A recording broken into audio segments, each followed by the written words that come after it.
my fellow dorks? It is the Turtle Dork back with a new movie review for you today. So I know this is one that I've been getting a couple of requests for a review for this film. This is Triple Threat. Now, they did a one-night engagement back in March, but the movie just recently came out on Blu-ray, I believe this past week. So I did pick up the Blu-ray because I did want to watch the movie again. I did go to the one-night engagement back in March, and I felt kind of lukewarm about the film, but I wanted to go back and rewatch it. And so let's go ahead and get into the review. Of course, this is a movie that I was highly anticipating. Of course, it just felt like it took forever for this film to come out, because originally I thought this movie was going to come out like 2 years ago. Last year, it finally comes out this year. I've been waiting for a while to see this movie because I've always described this as kind of like the Asian version of the Expendables, where you kind of bring in all these great action stars from overseas that we've grown to love in action cinema in Hong Kong, in Asia, in Indonesia, in Thailand. I mean, we have Tony Jaa, we got Uwais, you got Chen, you got Michael Bisping, maybe I'm saying that right, Michael Jai White, Scott Adkins. We even have the young lady from Chocolate and Rising Phoenix. Please, Jeeja, Yanin. She's awesome. I can't remember the name of that film. I think it was called Raging Phoenix. I think that was it. But she was in Chocolate, which was amazing. So yeah, you take all of these different action stars who have come up in their own right, and built their own careers, and then to bring them all together into one movie, this just felt like a recipe for success.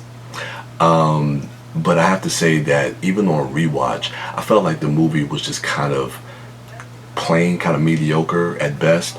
I felt like it was more of a missed opportunity, but there are really some things that I really do kind of like about it. I mean, the story is kind of thin on plot. Really is kind of more like, again, which is a tried and true trope with any type of action movie, and I think it's something that really does kind of move the plot along when you focus on stuff like revenge. So for Iko Uwais' character, his camp is raided by Michael Jai White, who are raiding this camp because I believe they have Scott Adkins as prisoner. So they're these mercenaries that work for this syndicate. So they're trying to free Scott Adkins, and Iko Uwais is living at this camp. And when they raid the camp, his wife gets killed. Now, Tony Jaa and Chen, they're trackers, so they're not working with, well, they are working with the mercenaries, but they're not exactly part of their crew. So they're just kind of using them to kind of track, to try to find where this camp is. So they're kind of like not really involved in it, but that's really how we start to bring these guys together, because once they get to the camp, the mercenaries turn on Tony Jaa and Chen and try to kill them, but they end up escaping. So then when Iko meets up with them, they have like their little fight, and that's really the thing that I really enjoyed about this movie, is just seeing the combination of different fighters, whether they team up to fight certain people or fighting each other, because to see them, and we kind of got to know them between some of the different styles of fighting, because we know Tony Jaa has a certain style, and then of course Iko Uwais with Salat and his style of fighting, and then Chen kind of has more of the kind of how do I want to say, more of the traditional fighting style that we've seen from some of those action movies in the 90s. And this movie kind of evokes more of that aesthetic from a lot of 90s Hong Kong action films, and that's really what it felt like. And I think that's part of the reason that's its biggest fault. It's like nowadays when we see a lot of action movies, more specifically like last year with The Night Comes for Us, even something I just recently talked about with John Wick and some of the movies that are being made over here, or even movies like with Donnie Yen that's he's made recently. I just feel like this movie aesthetically doesn't really kind of live up to what we would come to expect, having this type of cast and the action that we expect. Now, even with that being said, I think the performers bring their A game when it comes to the physicality of the performances in the action sequences. The choreography, now I'm not sure who did the choreography of it, but I think some of it worked more specifically towards the third act of the film.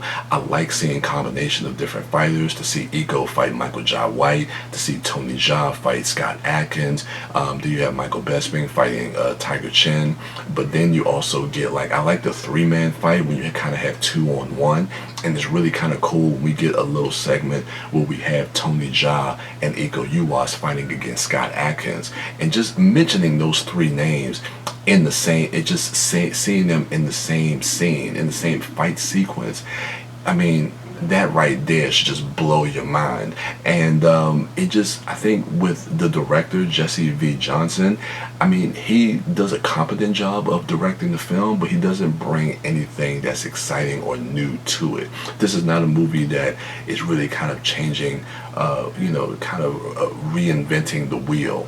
And I didn't really expect anything like that, but I wanted something a little bit more dynamic. But I enjoyed it really for what it was. Like I said, the movie is really kind of thin on plot. You're not expecting like great acting. Michael Jai White, which I like him in a lot of different things, but again, I think he's not given the best material, and he's really kind of playing the bad guy role. He's playing it up a notch. I mean, he's really kind of taking it to 11. But and I think that's what it is. There's not really a lot of nuance in the performances when it comes to the villainy of the piece, as far as like some of the antagonists. I think Scott Adkins does a really good job because he plays bad really good, and I think he comes across as really giving something that feels threatening to our protagonist in this movie. But yeah, man, it just kind of left me wanting more. It didn't really kind of give me that I don't know, it's just that feeling like when you leave a theater, you're like, oh my God, like, and that's the way you should feel when you have a cast like this. Like, again, I'm gonna go back to The Night Comes for Us again with Iko Uwais and with Joe Taslim. When you see some of the stuff that's being done in that movie, and granted that movie goes a little bit more on the graphic side of things with the violence, and this movie doesn't really go that far into the graphic violent nature of it, but just some of the stuff that they were doing in that film, I mean, it's just, yeah, this movie just didn't live up to the potential that it could have been with this type of cast. But again, if you are an action junkie, if you're a kung fu fan, I think it will give you a little bit of satisfaction, because again, I like that third act and seeing these guys fight each other, and just seeing them on screen. And sometimes for some people that can be enough, and for me it was enough to a certain point, and then I wanted to see something a little bit more. So I think maybe with different director, they gave us a little bit of more of a different direction, maybe with a better story or a tighter story.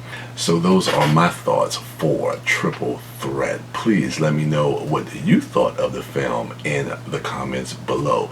If you were satisfied with the movie, definitely let me know. If you thought it had some disappointments, or it didn't live up to the hype, or didn't live up to the potential that it could have been, let's have a conversation about it. So hit me up in the comments. So please check out our other dorks, at MouthDork, at TheDiscoDork, at WB Das, and at Sidewalk Siren. And as for me, I am the Turtle Dork, and with that, your boy is out.